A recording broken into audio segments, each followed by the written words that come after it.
The twin suns of the desert planet burned high in the orange sky. Wind howled across the dry plains carrying dust and silence. There were no cities here, no people, just rocks, cliffs, and ancient sand. Jacob walked alone. He was a human from Earth, a traveler, a wanderer. He had left the big colonies behind, choosing the quiet of the wild. With a pack on his back and a worn rifle slung across his shoulder, he moved across the land with steady steps. He was used to the silence. He liked it. But today, something broke that silence. It started with a strange sound, high-pitched like metal tearing, followed by a loud boom far off in the distance. Jacob stopped walking and turned his head. A black streak burned across the sky, crashing somewhere behind the hills. He narrowed his eyes. "Escape pod," he said quietly to himself. Without wasting time, he changed direction and walked toward, the smoke rising in the distance. The air smelled like burnt metal and melted plastic. His boots kicked up dust as he moved quickly across the rocks. It didn't take long to find it. The pod had slammed into the side of a small dune. The round, metal shell was cracked open, smoke leaking from its side. Jacob raised his rifle and moved carefully toward it. Anything could be inside. An alien prisoner, a pirate, or something worse. But what he found made him stop in his tracks. Inside the cracked pod, there was a woman. She wasn't human. Her skin was a soft lavender color, and glowing lines ran across her arms like quiet lightning. Her eyes were closed, her breathing shallow. She was bleeding from a cut on her forehead. Her clothes were torn, burned at the edges, and in her arms, she held a child. The child was even smaller, no more than 6 years old. Her tiny body was limp, and she was covered in bruises. The woman held her close, whispering weak words in a language Jacob didn't understand.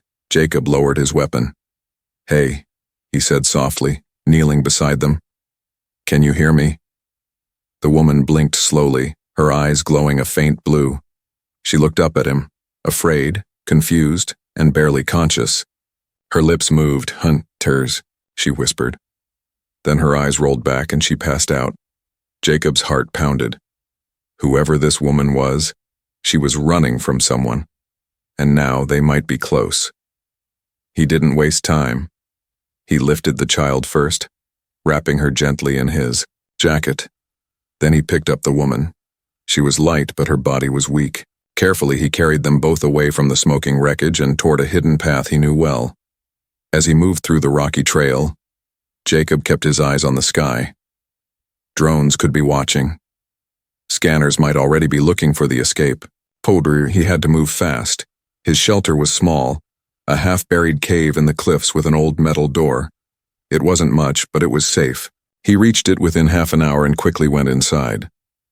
Jacob laid the woman down on a soft mat, placing the child beside her. He grabbed a medical kit and began to clean their wounds. The woman winced as he touched her, but she didn't wake. Up. The child stirred. Her eyes opened slowly, deep violet, filled with pain and fear. She saw Jacob and flinched, trying to pull away. "Shh," Jacob said gently. "It's okay. You're safe now." She didn't speak, but she stared at him, breathing fast. He handed her a small water bottle. "Drink." After a moment, she took it and sipped. Jacob sat back and looked at them both. A mother and her child, injured, alone, hunted. He didn't know who they were or what had happened to them, but he had seen enough war in his past to know what fear looked like. These two were running for their lives, and now, they were his responsibility. Suddenly, a red light blinked on, his scanner. A drone had entered the sector. Jacob stood quickly and closed the cave door, activating the signal dampeners. "They'll be looking for her," he muttered. As he turned back toward them, the woman stirred again. Her eyes opened halfway, locking onto his face. Her lips trembled as she whispered one word. "Please." That one word hit him harder than a punch. It wasn't just fear. It was desperation. She wasn't asking for help. She was begging. Jacob nodded slowly. You're safe here, he said. I promise. Outside, the wind howled louder and the drone moved across the sky. But inside the cave, a new bond had just begun. A silent vow between a human and two aliens who had no one else left in the galaxy. And Jacob knew. He wasn't walking alone anymore. The cave was quiet, but Jacob couldn't sleep. He sat near the door with his rifle in his lap, watching the shadows dance across the rocky walls. The alien woman and her child were sleeping behind him, breathing slow and soft. But he didn't feel peace. Not yet. Outside, danger waited. The desert planet was not kind to strangers, and Sira, the lavender-skinned widow, was more than a stranger. She was being hunted. Jacob didn't know why. Not yet. Morning came slowly. The second sun rose over the cliffs, turning the sky golden red. Inside the shelter, Jacob prepared warm broth from powdered rations. The little girl, Lumea, opened her eyes first. She sat up, looked around, and then stared at Jacob. He gave her a small smile. You hungry? She blinked. Then slowly, she nodded. He handed her the cup. She sniffed it first, then drank. Sira woke with a gasp, eyes wide, breath heavy. She sat up fast, panic on her face. Jacob turned quickly, hands up. It's all right, he said softly. You're safe. You crashed. I found you in the desert. Sira looked at her daughter. Relief spread across her face when she saw Lumea drinking. Then she looked back at Jacob. You are human? She asked in a tired voice. Yes, he said. Name's Jacob. I live out here alone. For now. She placed a hand on her chest. Sira. He nodded. Nice to meet you, Sira. Her eyes were still cautious. Why, help us? Jacob shrugged. Because you needed it. Sira looked confused. No one helps the cursed, not even their own kind. Jacob frowned. Cursed? She looked down. My husband was a rebel. He fought against our leaders. He died for it. And now, they want his bloodline gone. Me, Lumea. They call us cursed. Bad luck, dangerous. Jacob glanced at the sleeping bag where Lumea sat quietly listening. She doesn't look cursed, just scared. She is 6. Sira whispered. She has known nothing but running. There was silence. Then Jacob said, You're not safe here for long. That drone that passed earlier? They're looking for you. Sira's face turned pale. They'll find us. Not yet, Jacob said. I've hidden the pod. Scrambled. Its beacon. But we can't stay in one place. Lumea suddenly spoke in her soft alien language. Jacob didn't understand the words, but he understood the fear in her voice. Sira nodded and pulled her close. She asked if you're going to give us away, she said quietly. Jacob looked at the little girl. No, he said firmly. You're not going anywhere without me. Later that day, Jacob walked to a ridge near the shelter with a long-range scanner. He crouched low and watched the sky. A black dot passed overhead. It wasn't a bird. It was another drone. He followed the signal, trailed back to its source using old Earth tech. The coordinates pointed to a mobile bounty station just 20 kilometers away. Someone had placed a bounty on Sira. High price. Dead or alive. Jacob's jaw tightened. He returned to the cave, where Sira was cleaning her daughter's wounds with a cloth. There's a price on your head, he said. A big one. Sira didn't look surprised. They want silence. My husband's message still spreads. What did he fight for? Freedom, truth, choice, she said. He tried to unite the scattered tribes. The High Circle feared him. Jacob stared at her. You know what they call humans out here? Sira shook her head. Deathworlders, monsters, wild things that break rules. Sira met his eyes. And are you? Jacob smiled a little. Maybe, but monsters don't protect mothers and children. There was silence again. Then Sira spoke, softly. You should leave us, Jacob. Before they find you too. Jacob stood tall, looking down at her and Lumea. I've seen war, he said. I've seen what happens to those left behind. I'm not leaving you. Why? She asked again. Because no one else will help you. And because... He paused. You don't belong here. Not alone. She stared at him. Something in her expression softened. That night, Jacob worked on an old hoverbike buried under a tarp. He hadn't used it in years, but now he would need it. He heard a soft sound behind him. Lumea was standing there holding a small alien toy made of woven thread. She held it out to him. Jacob looked at it, puzzled. Sira walked over. She wants to give you something. For saving us. Jacob took the toy gently. It was shaped like a small animal, something between a fox and a rabbit. He smiled. Thanks, kid. Lumea smiled back. Just a little. Sira stood beside him, watching him work. You're very strange, she said. Yeah, Jacob replied. People say that a lot. Outside, the wind picked up. The night grew darker, but inside the cave, 3 strangers were no longer strangers.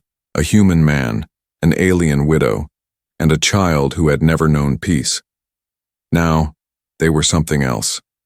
Something new, not yet a family, but something close, and they would fight to stay that way. The desert winds had changed. Jacob felt it in his bones. He had lived long enough on alien worlds to know. When the wind shifts without clouds, something is coming. And this time, it wasn't a storm. Jacob crouched near the ridge again, holding a small, cracked tablet device. He had picked up a signal from the skies earlier. Now, he was tracing it, hoping he was wrong. He wasn't. The signal came from a bounty board, coded and encrypted, but not enough to keep a human out. Jacob's fingers moved quickly over the controls. The message appeared in a flickering language. Translated it. Target, Sira Loraval status, enemy of the circle. Reward, 20,000 credits, dead or alive. Traveling with child. Warning. Possible Death Worlder protector. Jacob's jaw tightened. They knew she was with someone. With him. He stared at the glowing message for a moment longer, then powered off the device and looked toward the horizon. In the distance, far beyond, the sand dunes, a tiny black dot hovered, a scout ship. Silent. Watching. They were closing in. Back in the cave, Sira helped Lumea braid her hair. The little girl had stopped crying at night. She smiled now, only sometimes, but it was more than before. Sira looked at her daughter, gently placing a hand on her small cheek. You are strong, she whispered. You are more than they say. The door opened, and Jacob stepped in. His face was hard. We need to talk, he said. Sira stood. What is it? Jacob threw a small object onto the ground. It flickered and displayed the bounty. She didn't even flinch. I knew this day would come, she said quietly. I didn't, Jacob replied. They've added me to the risk note. That means they know I'm helping you. You can still walk away, she said. Jacob looked at her. No, he said. But we need to move. Fast. The scout ship's near. 2 days, maybe less. She looked down. We have nowhere else to go. Jacob paused, then nodded toward the metal door. Maybe you don't, he said. But I do. That night, Jacob opened an old crate buried under rock and sand. Inside were maps, coordinates, and a weathered chip. He handed it to Sira. This is a map to an old smuggler station, hidden deep in the caves, abandoned now. If we reach it, we'll have walls, shields, supplies. Sira looked surprised. Why? Didn't you go there before? Because I never needed to run before, Jacob said. Now I do. They packed what little they had. Rations, water, tools, blankets. Jacob helped Lumea onto the back of the hoverbike, then strapped a small helmet onto her head. Hold tight, he told her. She nodded with a little grin. Sierra sat behind him, holding her daughter and watching the stars. "They won't stop coming," she said. "Neither will I," Jacob replied. They rode into the night. The hoverbike sliced through the sand like a ghost. Wind howled past them, and the stars above blinked cold and distant. Luma leaned into Jacob's back, feeling safe even as fear sat heavy in her chest. Behind them, far off, a ship took off with a low hum. Hunters were on the move. By dawn, they reached a rocky pass where the cliffs narrowed and the air grew still. Jacob slowed the bike and stopped near a crack in the rocks. "This is it," he said. "Smugglers used it before the war. No signals, no scans." They slipped inside. The cave opened into a wide space. Old lights flickered. Broken crates lay in the corners. An ancient defense drone sat dead near the wall. Lumea walked inside, wide-eyed. "It's like a new home," she whispered. Sierra looked around. "You trust this place?" "I trust no one stupid enough to come here." Jacob started setting up power cells and shield dampeners, but even as he worked, a part of him stayed alert, sensing the danger growing closer. That night, Sierra found him staring at the flickering fire. "You don't have to protect us," she said softly. "I want to," he said. She sat beside him. "I used to think humans were wild and dangerous," she admitted. "Like beasts from stories," Jacob smiled. "Some are. But not you." He didn't answer. He just stared into the fire. Then Sierra added, "You protect like my husband did, before the war took him." Jacob turned to look at her. "You're not just some fugitive," he said. "You're a fighter's wife, and she's a rebel's daughter." Sierra nodded. "And you're not just a wanderer. You're the first one who saw us as more than fugitives." In the silence, Lumea curled, up nearby with her toy. Jacob whispered, "They put a bounty on your life, but they didn't know I'd be the one who found you." Outside, the shadows moved. The hunters were closer now, but so was Jacob's resolve. He wasn't just protecting two aliens anymore. He was guarding something more powerful than they knew, family in the making. The old smuggler's cave was quiet, but Jacob knew quiet was dangerous. He stared at the screen of his portable scanner. A blinking red light. It meant motion, fast, large, coming from the South Canyon. "They found us," he said under his breath. Sierra sat nearby, brushing Lumea's long violet hair. The little girl had finally started to laugh, to speak a few Earth words. Jacob had even heard her call him Protectu, a sweet mispronunciation that made him smile when no one was looking. But now, there was no time for smiles. Jacob walked over. "We have to move, they're close." Sierra's face turned cold. "How many?" "More than 2, maybe 5, maybe more." Armed, she stood. "We can't run again. Lumea's leg is not healed." "I know," Jacob said. "That's why I'll lead them away." "No," she grabbed his arm. "They'll kill you." He looked her in the eyes. "They'll kill you first if I don't." He set his traps before sunset. Rusted tripwires tied to smoke bombs, sharp spikes buried under sand, old earth grenades, hidden under broken rocks. It wasn't much, but it was all he had. He moved fast, his body on full alert. Every step had purpose. Every breath counted.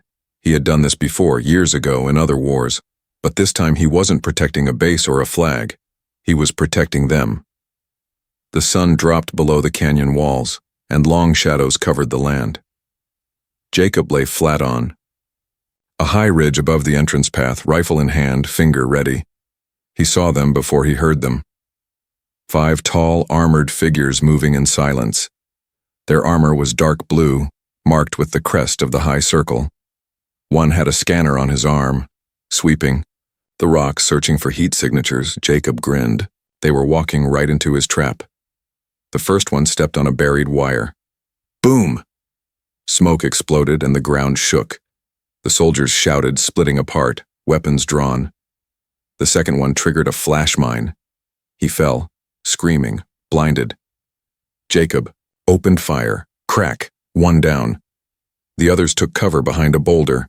One of them shouted into a comm link, It's him, the human, the Death Worlder. Another voice replied in fear. He's real? Jacob smiled. Damn right I am. But the soldiers were smart. Two flanked left, cutting through the rocks. One climbed the ridge behind Jacob. He heard the gravel shift too late. The alien lunged at him, blade raised. Jacob rolled, the knife, slicing across his shoulder. He kicked the attacker, grabbed his rifle, and fired point blank. The alien collapsed. Jacob groaned in pain, blood running down his arm. He stumbled back toward the cave. Inside, Sira held a small blaster. She wasn't a soldier, but she would fight like one if needed. Lumea hid behind a crate, hugging her toy tight, whispering a prayer in her language. The cave door burst open. Jacob limped inside, shoulder bleeding, breath heavy. They're almost here, he warned. Sira didn't hesitate. She aimed at the entrance. The moment the first enemy appeared, bang, her shot hit true. The alien fell. Jacob looked at her, surprised. My husband taught me once, she said simply. They fought together. Jacob, with his precision and strength. Sira, with her speed and courage. Two beings from different worlds now standing side by side. But the last soldier was smart. He activated a sonic grenade. Whee! The blast sent both Jacob and Sira crashing into the wall. Everything spun. The alien raised his rifle, stepping toward the crates where Lumea hid. Jacob screamed, No! But before the alien could fire, a soft beep beep beep echoed in the cave. An old defense drone, broken for years, suddenly powered on. Lumea had crawled to it, her tiny hands pressing buttons she barely understood. The drone rose, scanned the DR enemy, and unleashed a laser blast straight into his chest. The soldier flew backward, hitting the wall hard. He didn't get up. Silence followed. Jacob coughed, barely able to move. Sira crawled to Lumea and wrapped her arms around her. You're safe, my heart. You're safe. The drone blinked and powered down again. Its job done. Jacob smiled weakly. That's one smart kid. Hours later, after bandaging wounds and burying the enemy bodies outside, Jacob sat by the fire again. Sira joined him, wrapping a blanket around his shoulder. You shouldn't have come back, she said softly. I had to, he replied. Family doesn't run. She looked at him for a long time. We're not your family, she said. Jacob turned to her, eyes calm. Not yet. Lumea walked over and sat between them, placing her toy in Jacob's lap again. This time, she said clearly, protect her. Far, above, the stars blinked down on the quiet desert. But here in the cave, something stronger than armor, louder than war, had been born. Trust. And it was only the beginning. The sun had not yet risen when they left the cave. The wind was still, the desert silent, as if the world itself was waiting. Jacob drove the old hoverbike through the narrow canyon with Sira holding Lumea tightly behind him. The child rested her head on her mother's shoulder, finally asleep after the night of fear and fire. She clutched her toy like it was a shield against nightmares. They didn't speak. Not because there was nothing to say, but because words weren't needed anymore. After what they had been through, silence had become comfort. Hours later, they reached the mountains. Here, the air was thinner. The red rocks stood tall like ancient guards. Jacob stopped the hoverbike at the base of a cliff. We walk from here, he said, turning off the engine. Sira looked around. There's nothing here. Jacob smiled slightly. There is, if you know where to look. He led them to a rock wall and placed his palm on a strange symbol etched into the stone. A low hum began. Then, click, a hidden door opened into the rock, revealing a narrow metal passage. Sira's eyes widened. Lumea whispered, Magic? Jacob chuckled. Old Earth tech. The hidden base had been built long ago, by smugglers, rebels, maybe even humans hiding from war. It was deep, Underground, protected by layers of stone and steel. Dust covered everything, but the air was clean. Power cells blinked to life as Jacob reconnected ancient circuits. Soft lights lit up the hallway. "It still works," he said proudly. Sierra stepped inside with Lumea, carefully looking around. "Is this your place?" "No. But no one else remembers it. I found it years ago while scouting." He touched a control panel. The steel door behind them closed with a hiss.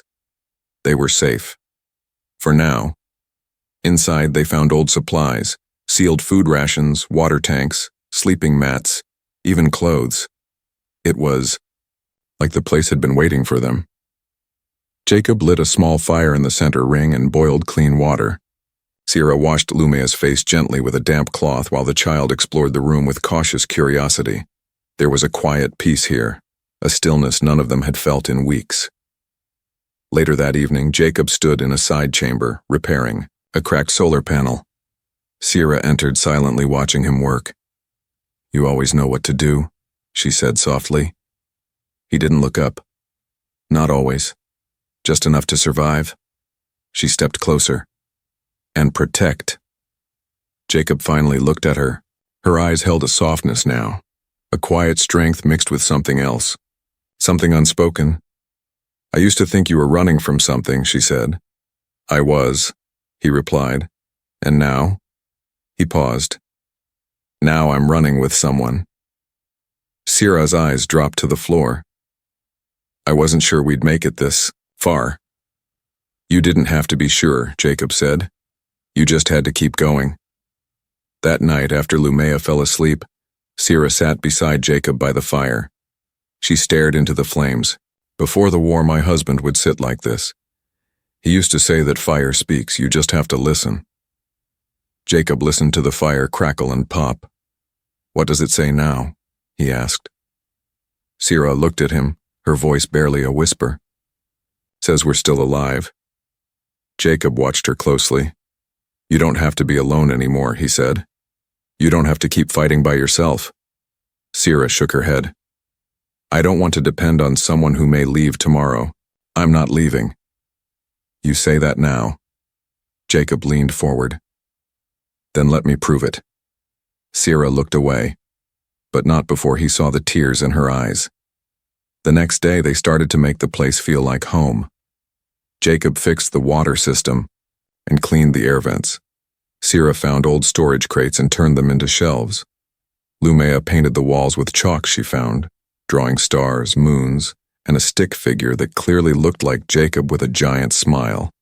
They laughed. They cooked. They rested. They became a little less broken, but peace doesn't last forever.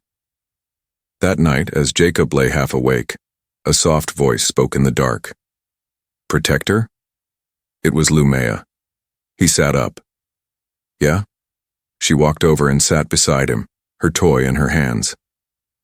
"If they come again, will you stay?" Jacob reached out and gently placed a hand on her head. "I will stand between them and you every single time," he said. She smiled and curled beside him. Sierra, watching from the other room, closed her eyes. She didn't speak, but one thought stayed in her heart. This human has already become more than protector. He was becoming the hope they had lost. The mountains slept under starlight.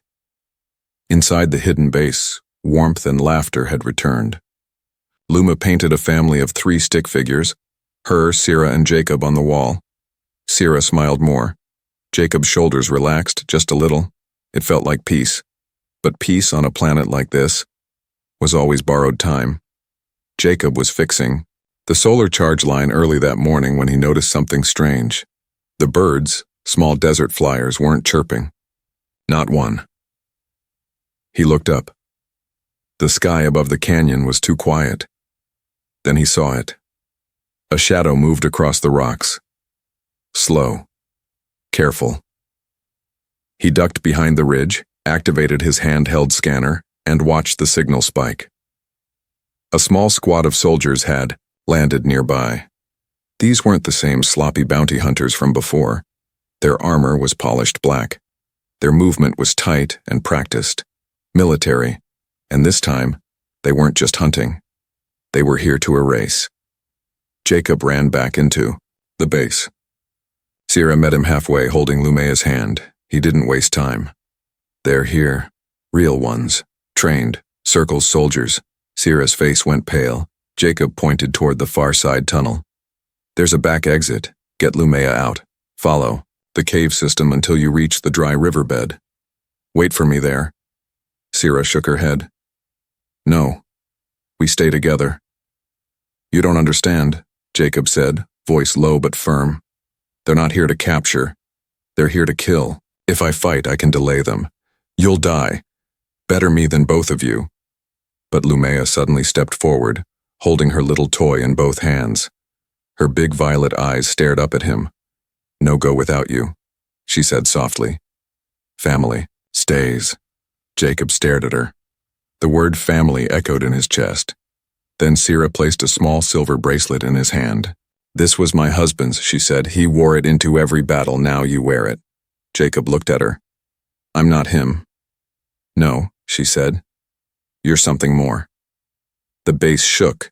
An explosion rocked the entrance tunnel. Dust fell from the ceiling. They're breaching, Jacob shouted. He grabbed his rifle, handed Sierra a small blaster, and lifted Lumea into his arms. To the control room now. They ran. Inside, Jacob sealed the main gate with a blast door and powered up what was left of the base's defense systems. 2 old turrets, half a shield, and 1 working sentry drone. Not much, but maybe enough. The soldiers entered like ghosts, silent, perfect, merciless. They moved down the tunnels with scanners active, cutting through security doors like paper. One of them spoke into a comm. Target is cornered, begin sweep. The first turret activated as 2 soldiers turned a corner. Blam, blam. 1 went down. The other ducked, returned fire, and destroyed the turret. They advanced. Jacob watched it on the screen and cursed under his breath. Too fast. Sierra stood behind him, aiming her blaster at the door. They won't get past me. Jacob glanced at her. If they do, take Lumea. Run. I won't leave you. You might have to. Then the lights flickered. An EMP blast had been used. All systems failed. Screens, power, lights, darkness. Only Jacob's backup lamp stayed on. He could hear footsteps, getting closer. In the hallway, the soldiers approached silently.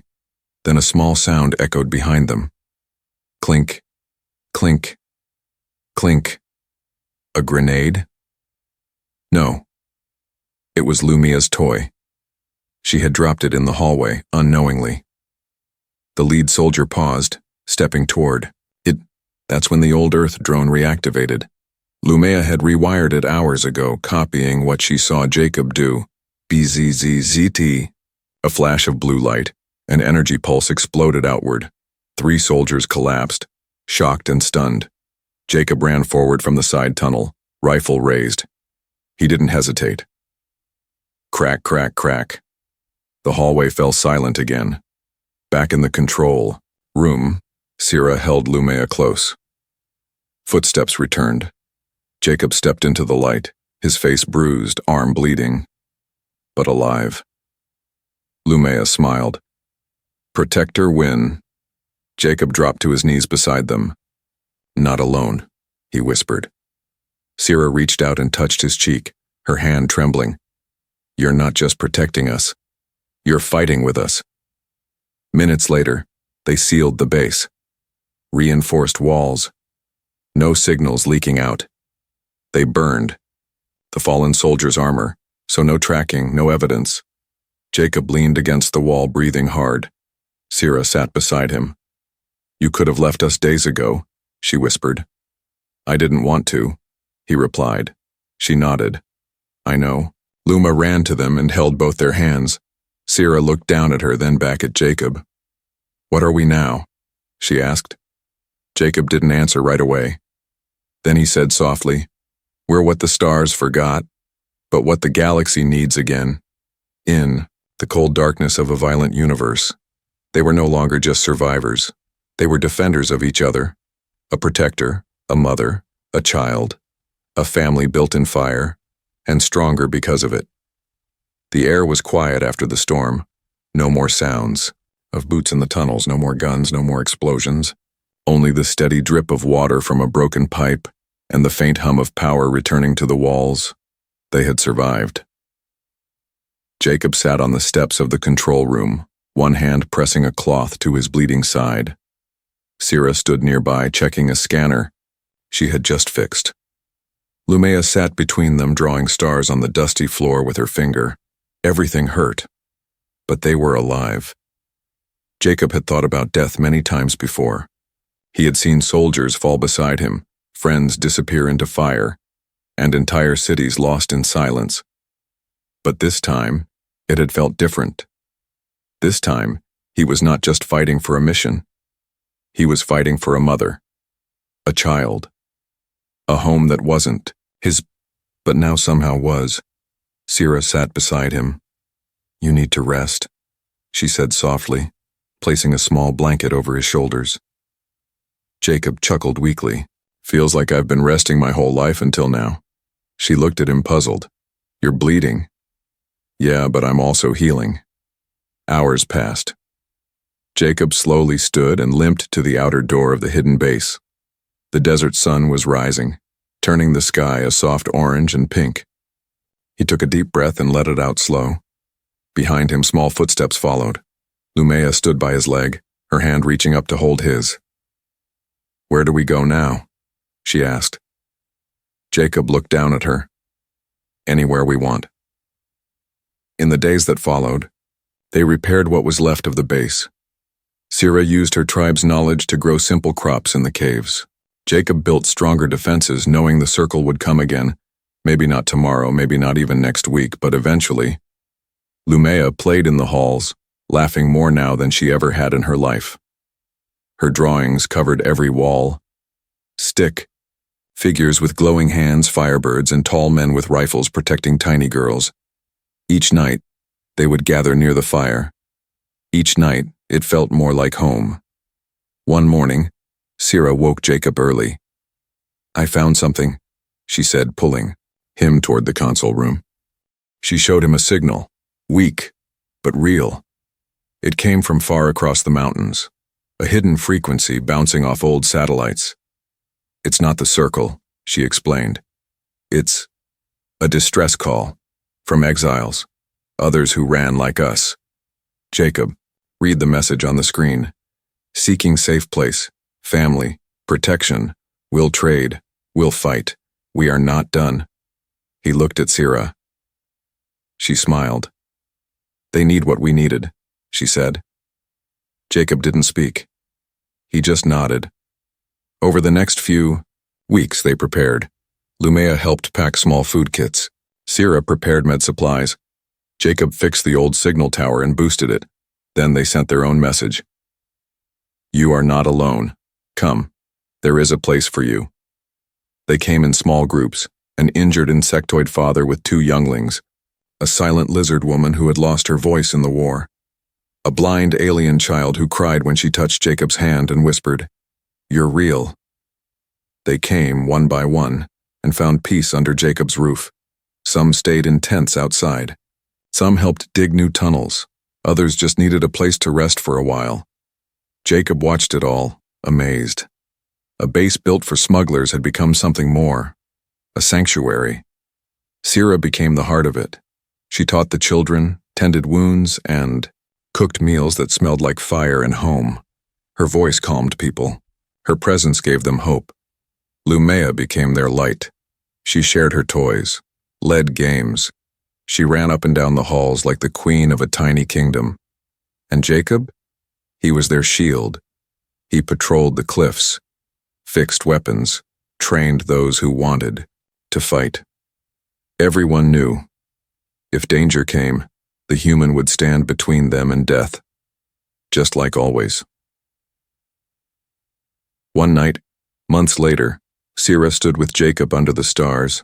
Dozens of lights twinkled on the land below, fires from families who now called this place home. "You did this," she said. Jacob shook his head. "We did." She turned to him. "You changed everything, for me, for Lumea, for all of them." Jacob looked into her eyes, quiet for a long time. Then he said, "You once asked me what we were." She nodded slowly. He smiled. "We're not just survivors. We're something stronger. We're the start of something new." Sierra reached out and took his hand. In the distance, a child's laughter echoed. The next morning, a new flag was raised at the base entrance.